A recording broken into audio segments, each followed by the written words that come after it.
विनिवेश को लेकर, पूरी डाइवर्समेंट स्ट्रैटेजी को लेकर क्या इंडिकेशन मिल रहे हैं और ये सुस्ती के पीछे कारण क्या है? देखिए, जो संकेत मिल रहे हैं उसके मुताबिक मुझे नहीं लगता कि सरकार अब जितने आक्रामक पहले दिख रही थी विनिवेश को लेकर के, उतनी आक्रामक आने वाले दिनों में दिखेगी।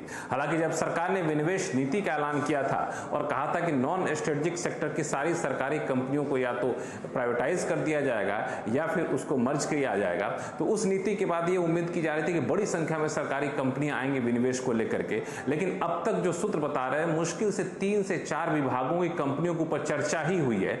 अभी तक किसी कंपनी के नाम पर अंतिम मोहर तक नहीं लगी जिनका विनिवेश किया जाना है। तो जो ये होता है कि अगली पाइपलाइन आपको जो बनानी है, कौन सी कंपनियां का विनिवेश किया जाना है, तो वो पाइपलाइन बिल्कुल ड्राई है। तो मुझे लगता है कि आने वाले दिनों में विनिवेश की रफ्तार सुस्त रहने वाली है और इसके पीछे 3-4 वजह जो सूत्र हैं वो बता रहे हैं। पहली बात तो ये कि जो मार्केट का हाल है उसमें तत्काल या शॉर्ट टर्म में उसमें बहुत सुधार की उम्मीद ये लोग नहीं कर रहे हैं। दूसरी चीज, महंगाई एक चिंता का विषय बने रहने वाला है।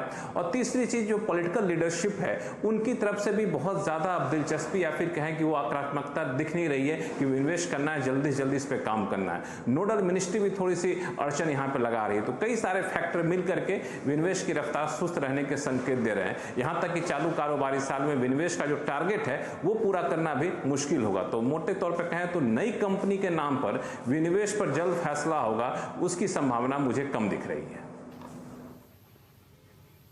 तो नई कंपनियों के नाम की पॉसिबिलिटी कम है, लेकिन लक्ष्मण, ऑलरेडी वो कंपनियां जिनका विनिवेश पहले से प्रोसेस में है, उन पर क्या रणनीति रहने वाली है? क्या वहां भी कोई डिले है या फिर वो एज इट इज चलेगा?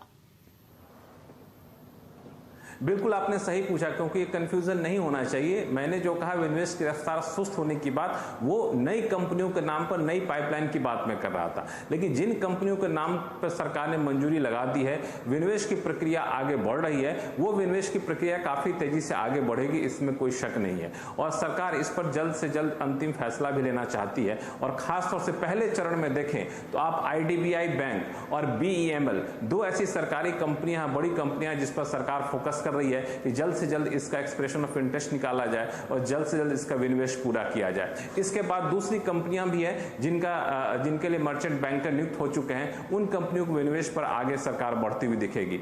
तो चालू कारोबारी साल में उन कंपनियों पर फोकस रहने वाला है जिन कंपनियों पर पहले से मंजूरी मिल चुकी है।